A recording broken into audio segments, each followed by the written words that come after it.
But something had already changed, not in a way that could be fixed or named, in a way that couldn't be undone. The day nothing ended was the day the story quietly began. What she keeps carrying.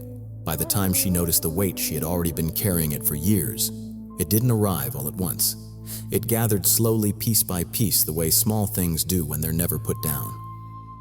A comment she swallowed, a plan she adjusted, a need she postponed. None of it felt significant enough to mark as a turning point.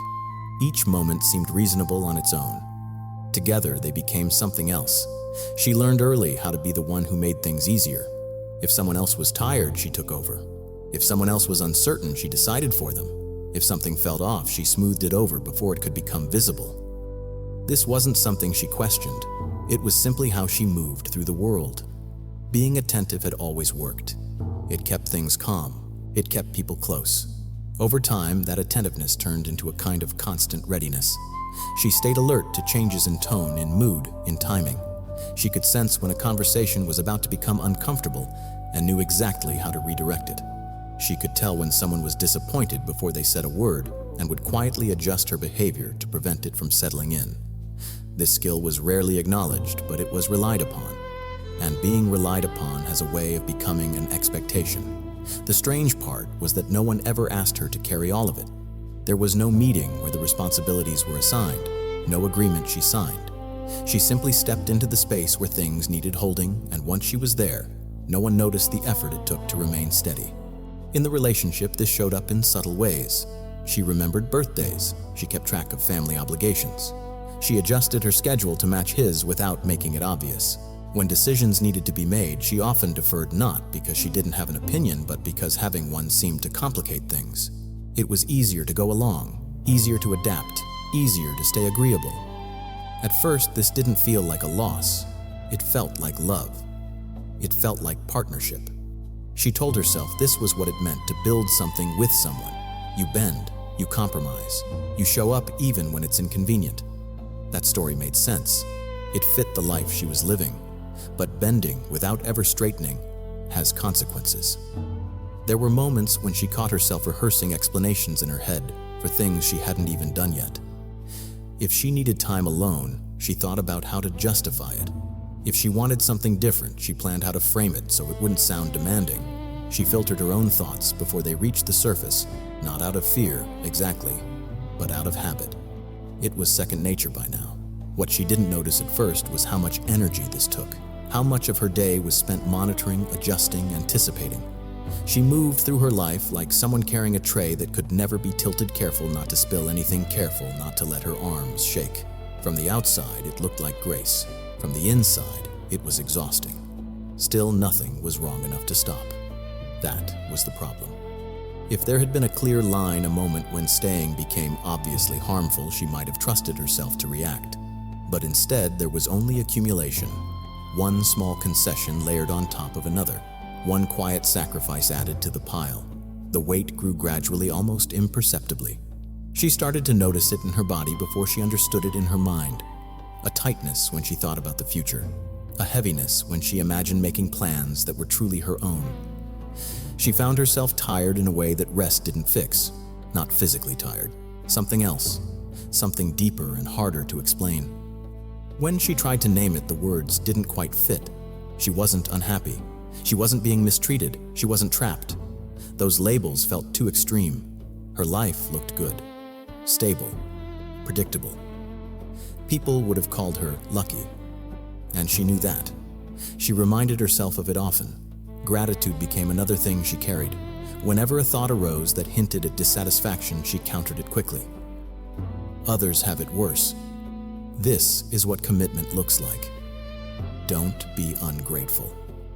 She kept these phrases close, ready to deploy whenever the weight made itself known. They worked for a while. They pushed the discomfort back just far enough that she could keep going. But the discomfort didn't disappear. It waited.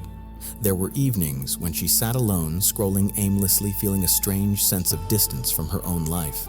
She would come across images of places she wanted to go, things she wanted to try, versions of herself she barely recognized anymore. She didn't feel envy exactly, more like a faint remembering, as if she were looking at something that used to belong to her. She rarely spoke about these moments. They felt too vague, too unjustified. How do you explain a weight that has no single source? How do you talk about the cost of being the one who always stays when no one has asked you to leave? In conversations with friends, she found herself defaulting to reassurance. Yes, things are good. We're fine, busy, but good. The words came easily. They had been practiced. They kept the questions at bay. They kept her from having to look too closely at what she was carrying. Sometimes late at night, she wondered what would happen if she stopped holding everything together. Not in a dramatic way. Just a small experiment. What if she didn't adjust? What if she let something be awkward? The thought made her uneasy. Not because of what others would do, but because of who she might become. She wasn't sure how to exist without that role. Being the steady one had shaped her sense of herself for so long that imagining life without it felt disorienting. Who would she be if she wasn't managing, anticipating, accommodating? Would she still be seen as loving, as reliable, as good? These questions didn't have answers. They floated at the edges of her awareness, surfacing when she was quiet, receding when the day demanded her attention again. And the day always demanded something. She noticed how quickly she stepped in when tension appeared, a disagreement between others, a silence that lingered too long. She filled the space without thinking. She offered solutions, compromises, explanations. She took responsibility for smoothing things over even when she wasn't involved. This reflex was so ingrained that it felt automatic. She didn't consider whether it was fair. She just did it. Over time, this constant adjustment began to blur the line between what she wanted and what was expected. The two overlapped so often that separating them required effort she wasn't sure how to make. When asked what she preferred, she sometimes froze, genuinely uncertain. The question felt unfamiliar, like a language she hadn't spoken in years. In the relationship, this showed up in decisions about the future. Where to go, what to prioritize, how to spend time. She went along with plans that made sense on paper, but left her feeling strangely absent. She told herself she would adapt, that she always did. She told herself this was normal, and yet the weight continued to grow. She began to recognize a pattern. Each time she chose to stay quiet instead of speaking, she felt a brief sense of relief. Crisis avoided, discomfort postponed. But afterward there was a residue, a lingering sense that something had been set aside again, that she had made herself smaller in a way that didn't quite resolve. She didn't resent him. Not exactly. Resentment felt too harsh, too accusatory. What she felt was more subtle. A quiet tally she didn't want to keep, a sense of imbalance she couldn't ignore. She was giving something she couldn't quite name, and she wasn't sure anyone noticed. The hardest part was that she couldn't point to a single moment when this began. There was no clear before and after, just a gradual shift, a slow redistribution of space. Her needs didn't disappear. They were simply deferred again and again until they became faint. On the outside, she was still functioning, still present, still kind. Inside, she was carrying a growing awareness that something about this arrangement was costing her more than she had expected. Not in a way that demanded immediate action, but in a way that made it harder to ignore with each passing day. She wondered how long a person could live like this, not in crisis, not in misery, but in quiet imbalance. How long she could keep caring without ever setting the weight down. How long she could tell herself that staying was the same as choosing when it no longer felt that way. She didn't know the answers. She only knew that the weight was real, even if it couldn't be seen, and that acknowledging it, even silently, had begun to change how she moved through her days. Nothing had ended yet, but something was beginning to press back. The cost no one asked about. There is a particular kind of cost that doesn't come with a receipt. No one points it out. No one thanks you for paying it. In fact, most people don't even realize it exists. It's the cost of being the one who adjusts first, the one who bends before anyone else has to, the one who notices what's needed and quietly supplies it without being asked. She had grown so used to paying that cost that it barely registered as a choice anymore. It was simply how things worked. If there was tension, she eased it. If there was uncertainty, she stabilized it. If there was discomfort, she absorbed it. This didn't come from a sense of obligation she could explain. It came from familiarity, from years of learning that this was how harmony was maintained. The problem with unspoken costs is that they accumulate without negotiation. In the relationship, there were countless small moments where this showed up. When plans were made, she adjusted her expectations before anyone else had to. When something mattered to her, she measured whether it was worth the potential disruption. Often she decided it wasn't. Not because it didn't matter, but because raising it would require a conversation she didn't feel equipped to have anymore. She told herself she was being considerate, that she was choosing peace, that these were reasonable trade-offs in any long-term partnership, and maybe they were. But there was a difference she hadn't fully acknowledged. Peace was being maintained, but at her expense, and no one had asked her to make that trade. That realization crept in slowly. It didn't arrive as anger or confrontation. It arrived as a quiet noticing, a sense that she was carrying responsibilities that had never been discussed, let alone shared. She was managing emotional logistics that no one else seemed aware of, keeping track of moods, timing conversations, anticipating reactions, making sure the atmosphere stayed workable. This labor was invisible even to her for a long time. She didn't think of it as work, she thought of it as care. But care, when it is consistently one-sided, begins to feel less like generosity and more like erosion. There were moments when she considered what it would look like to stop doing some of these things, to let a silence stretch, to allow disappointment to exist without rushing to soften it. The idea made her uneasy, not because she believed something terrible would happen, but because she had no model for what came next. She didn't know how to occupy space without managing it, so she continued. She paid the cost quietly. She reassured herself that this was normal, that relationships required effort, that no one got everything they wanted. These thoughts were familiar. They had served her well for a long time. They helped her make sense of situations that didn't quite sit right, but they also kept her from asking a simpler question. Why does this always seem to be mine to handle? She didn't ask it out loud. She barely asked it to herself. Instead, she noticed how often she felt a subtle resistance before agreeing to something. A pause she overrode quickly. She noticed how often she felt relief after canceling her own plans. Relief not because she wanted to, but because it removed the need to negotiate. Negotiation had begun to feel risky, not dangerous, just destabilizing. It introduced variables she didn't want to manage. It required her to assert something she wasn't sure she was allowed to claim anymore. The cost showed up in her body in ways she couldn't ignore forever. A tension that settled into her shoulders, a shallow quality to her rest, a sense of always being on even when nothing was happening. She found it difficult to relax fully, as if she were waiting for something that never arrived. When she imagined the future, she noticed how often she pictured herself adapting rather than choosing. She assumed she would make it work whatever it was. She assumed she would find a way to be okay. This assumption had carried her far. It had also quietly limited her sense of possibility. She wondered when she had stopped imagining herself as someone who could disrupt things, someone who could change the arrangement rather than adjust to it. The thought felt almost foreign. Disruption had become associated with selfishness in her mind, with being difficult, with creating problems where none existed. And yet the problems did exist. They just lived in places no one else was looking. There were conversations she replayed in her head, not because of what was said, but because of what wasn't. Moments when she almost spoke, and then didn't. She could remember the exact point where she chose silence, not dramatically, casually, as if it were the obvious option. Each time this happened, she told herself it was a small thing, not worth addressing. And maybe it was. But small things repeated often enough begin to shape a life. She noticed how carefully she framed her needs when she did mention them. She softened her language. She minimized the impact. She made sure to acknowledge how reasonable it was if nothing changed.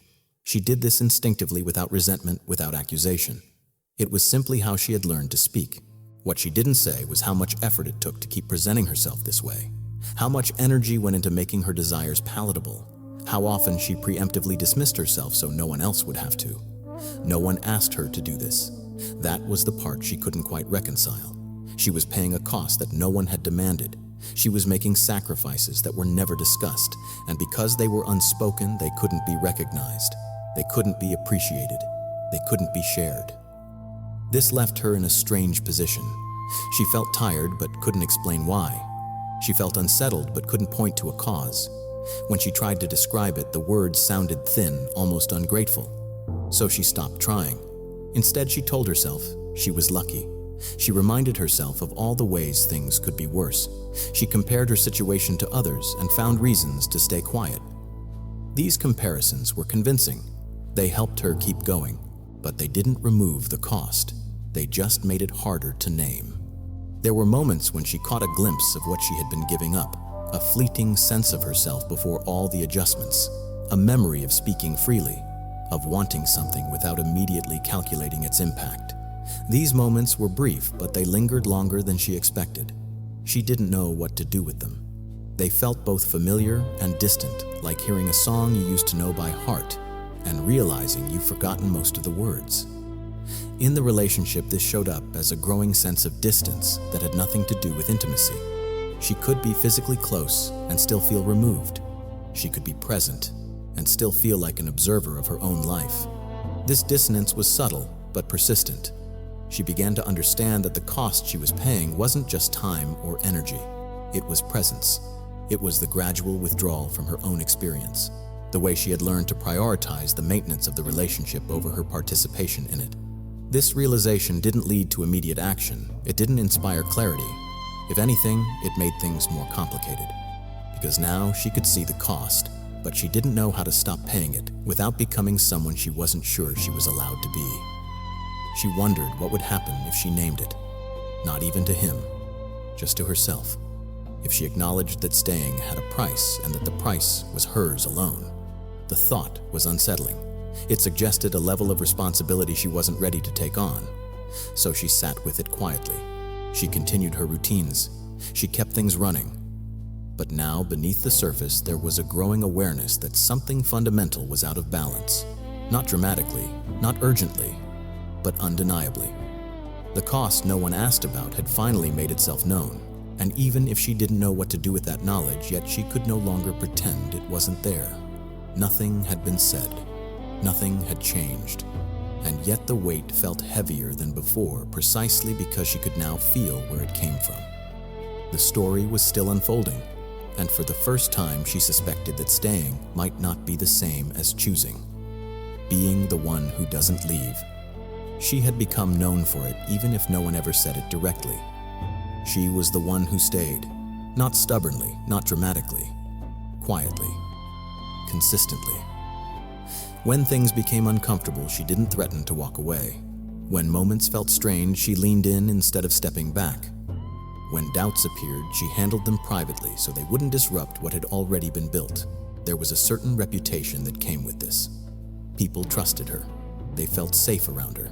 They assumed she wouldn't disappear when things got complicated. This assumption followed her everywhere, not just in her relationship. Friends leaned on her during transitions. Family counted on her to show up. She was seen as steady, dependable, emotionally mature. These were compliments she accepted without hesitation. What no one saw was how carefully she maintained that image. In the relationship, being the one who didn't leave shaped every interaction. Disagreements ended quickly often because she let them. She knew which topics would stretch things too far and learned to navigate around them. She picked her moments with precision, not because she lacked courage, but because she understood the cost of being perceived as disruptive. Leaving in her mind wasn't just an action, it was a statement. It said something about who you were, about your capacity to endure, about how much you valued what you had.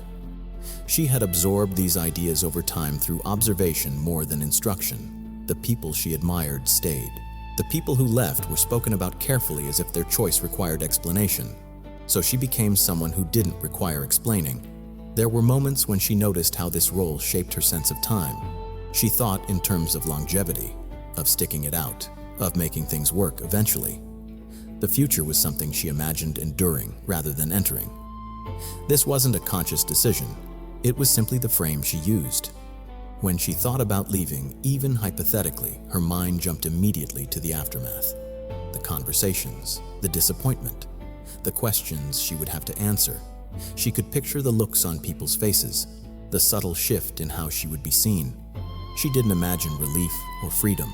She imagined responsibility. This anticipation alone was often enough to stop the thought in its tracks.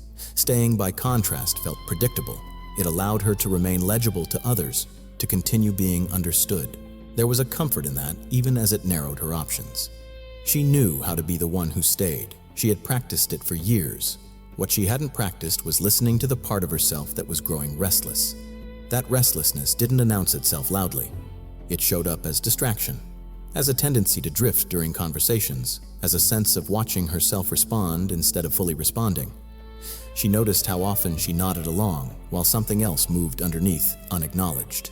She wondered when she had learned to equate consistency with goodness, when reliability had become her primary offering. These traits had served her well. They had earned her trust and appreciation, but they had also boxed her into a version of herself that left little room for change.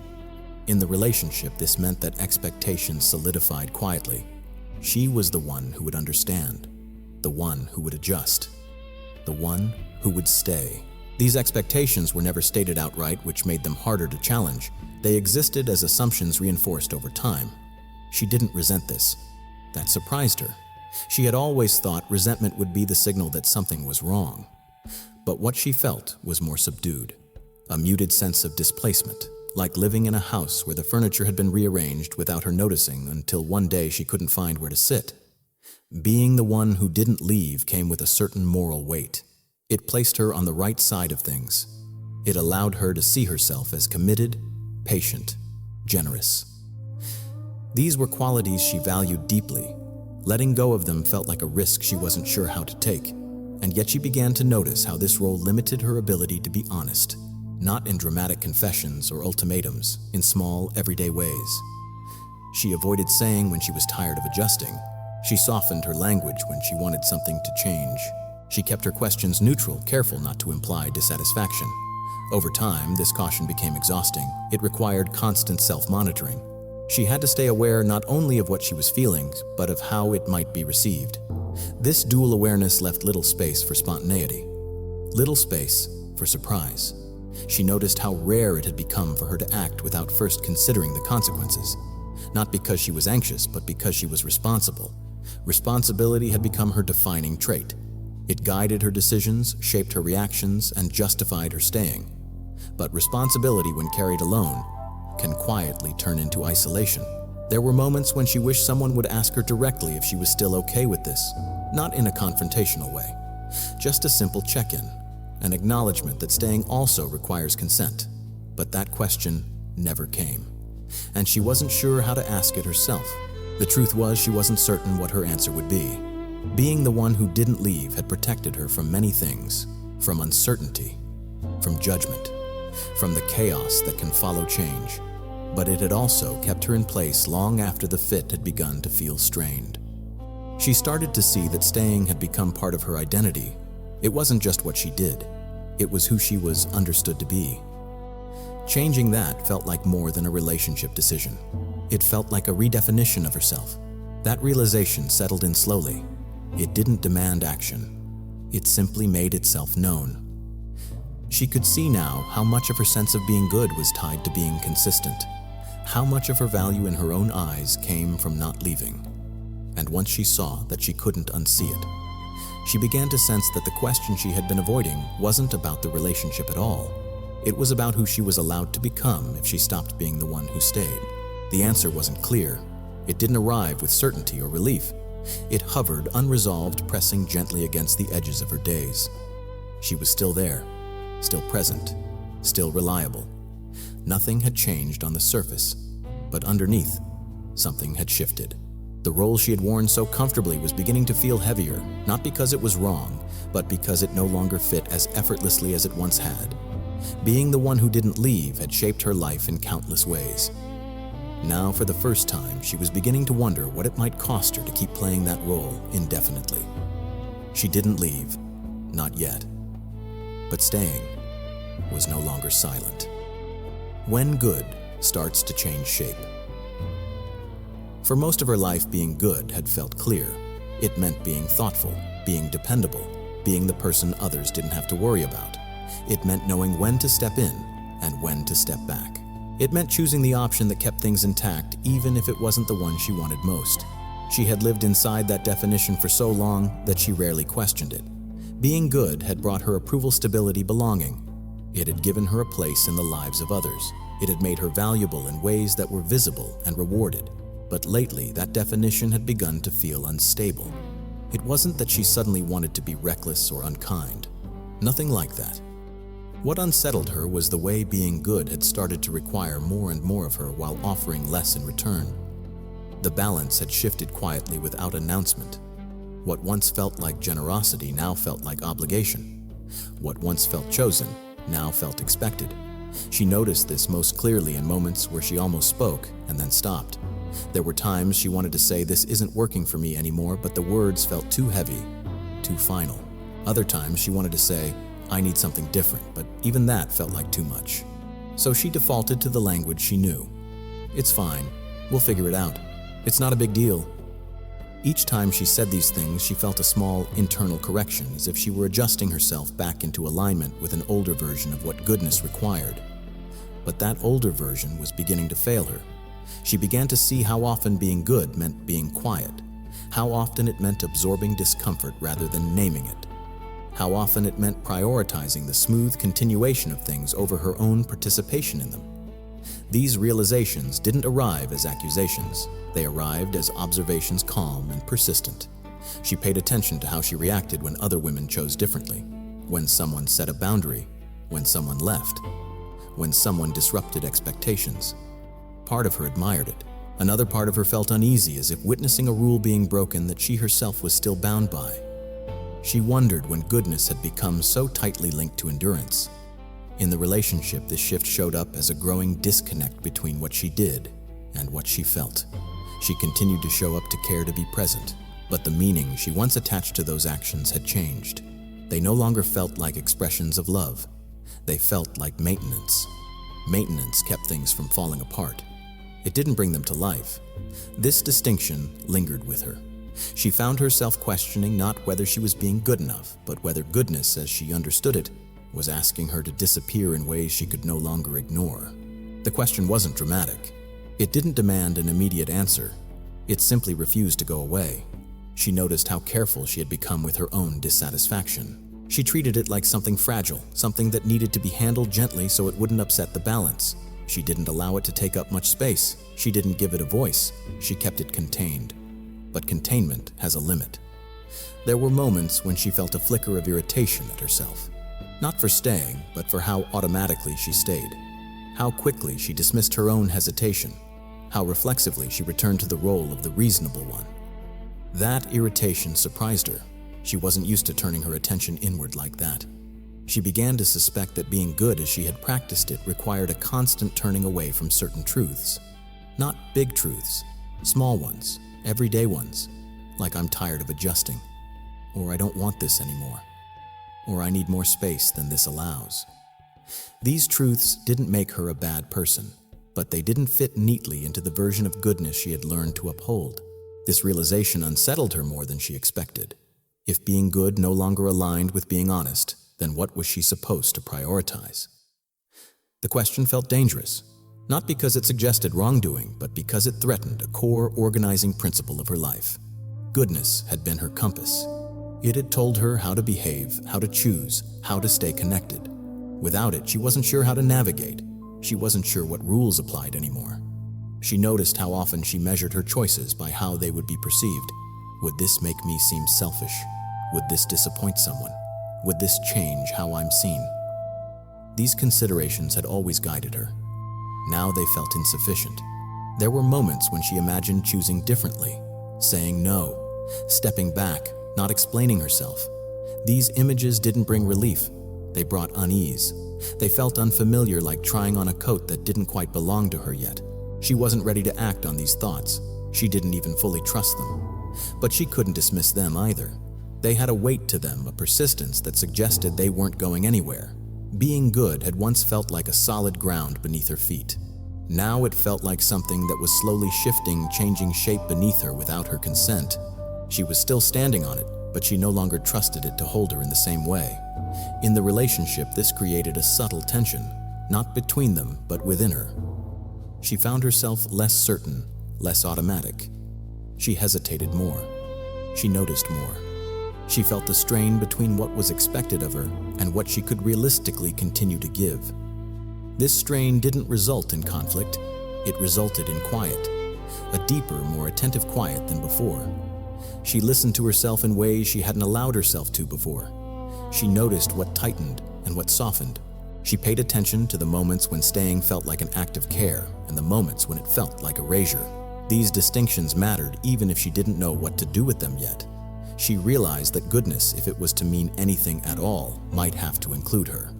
Not just her role, not just her reliability, but her presence, her limits, her voice. This thought lingered unresolved and unsettling. It didn't offer clarity or direction.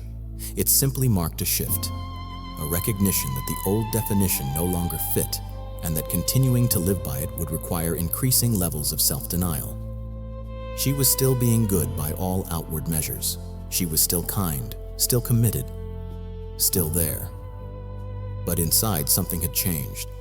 The meaning of goodness was no longer stable. It was beginning to fracture, not dramatically, but decisively. She didn't know what would replace it. She didn't know if anything would. She only knew that being good could no longer mean the same thing it once did, and that this realization had quietly altered the ground she was standing on. The story was moving forward even if nothing on the surface seemed different. And with each passing day, the question became harder to ignore. What if being good was no longer enough?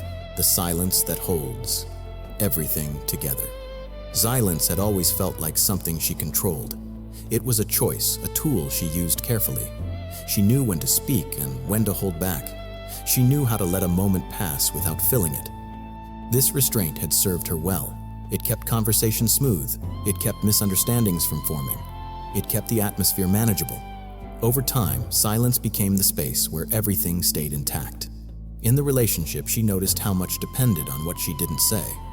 There were pauses she extended deliberately, questions she rephrased until they lost their edge, reactions she softened before they reached the surface. She did this without thinking, the way you instinctively steady something fragile before it falls.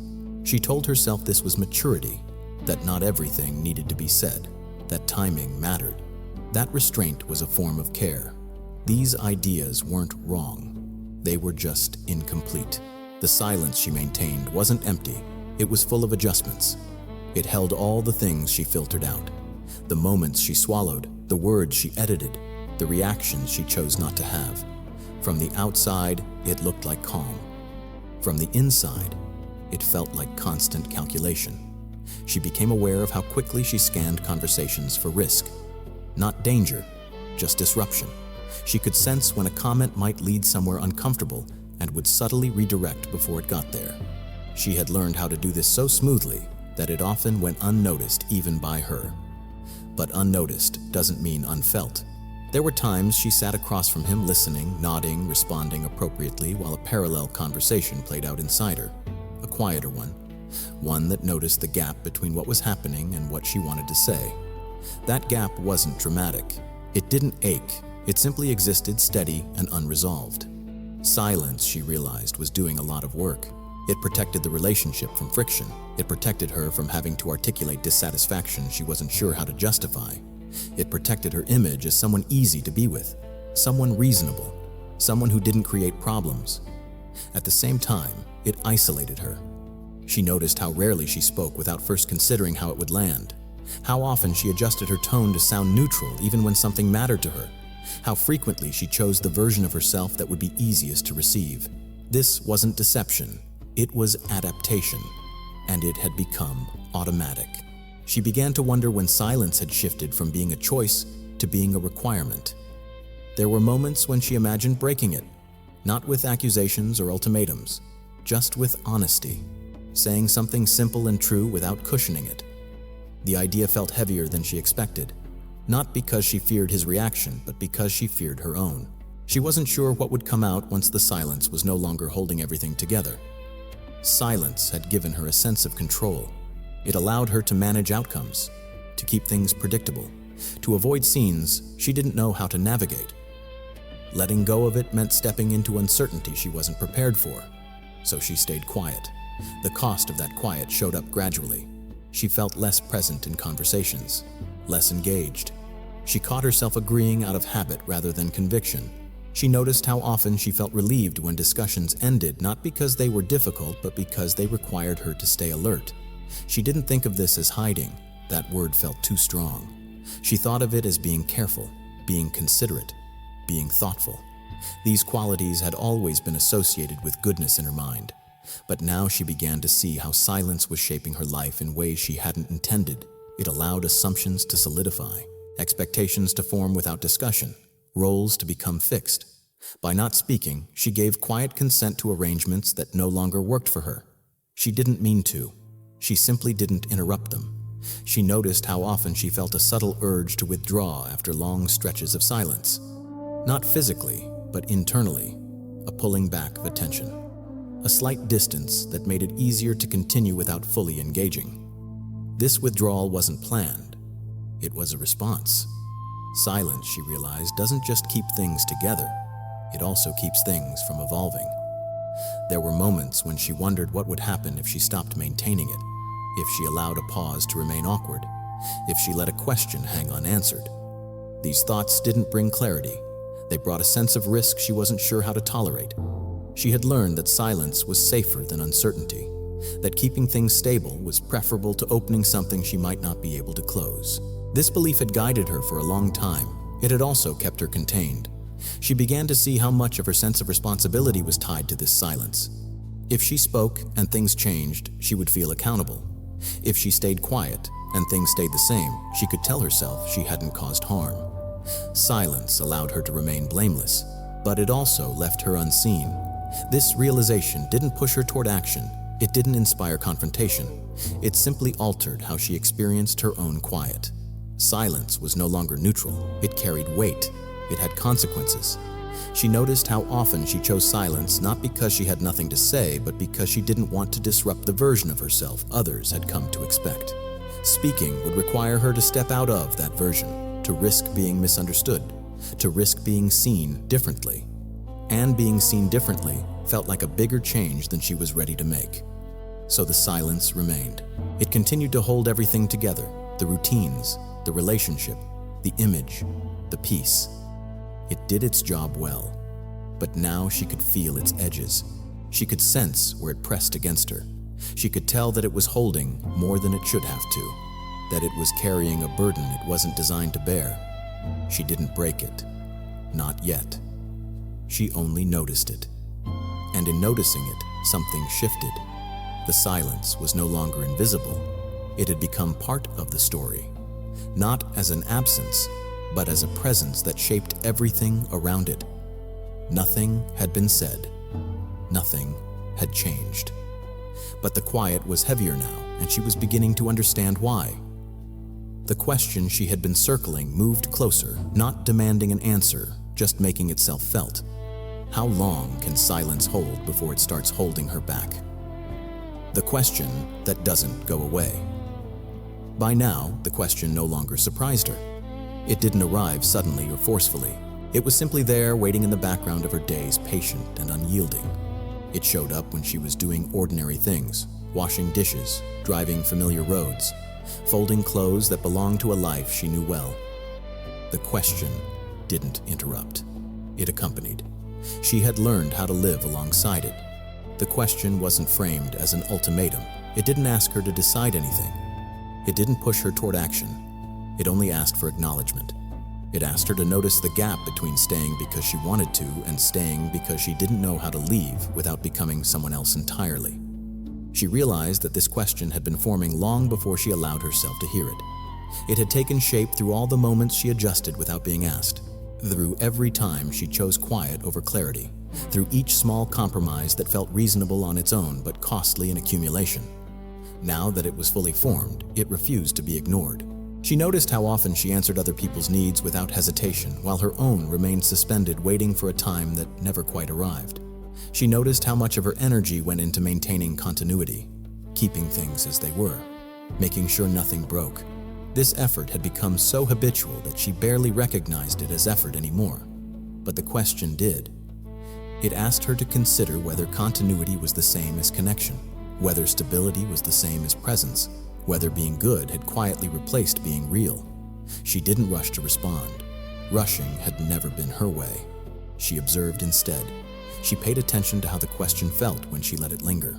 It wasn't sharp, it wasn't urgent, it was steady, persistent. like something that had earned the right to be there. She began to see how much of her life had been organized around avoiding this moment, not consciously, but through patterns that kept her occupied, busy, needed. There was always something to manage, something to attend to, something that required her focus. The question waited until things slowed down, until she had no immediate task to hide behind. In those quieter moments, she felt the full weight of it. The question didn't accuse her of anything. It didn't tell her she had been wrong. It didn't diminish the care she had given or the effort she had made. It simply asked whether the version of herself who had learned to stay was still the one she wanted to live as. That was harder to answer than she expected. She had spent so long being shaped by what others needed from her that her own desires felt indistinct. Not absent, just faint. Like a sound she could hear only when everything else went quiet, and even then she wasn't sure what it was saying. She noticed how often she thought about leaving in abstract terms, not a specific plan, just the idea of not being here in this role forever. That idea carried a strange mix of relief and guilt. Relief at the possibility of something else.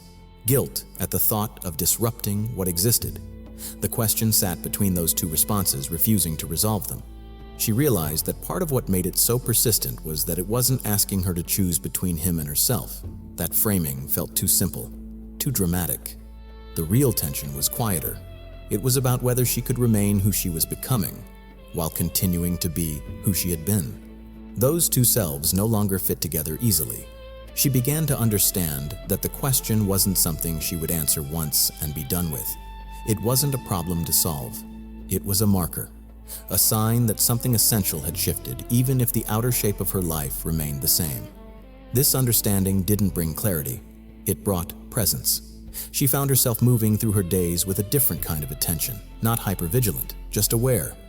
She noticed when she agreed out of habit, when she stayed quiet out of reflex, when she felt the familiar pull to smooth things over. These patterns were still there, but now she could see them. Seeing them didn't make them disappear. It made them conscious, and consciousness has weight. She understood now that the question would remain with her as long as she continued to live in a way that required her to leave parts of herself unacknowledged. It wasn't punishing her. It was simply refusing to let her forget. There was something grounding about that. She didn't need to know what came next. She didn't need a plan. She didn't need certainty. The question wasn't asking for any of that.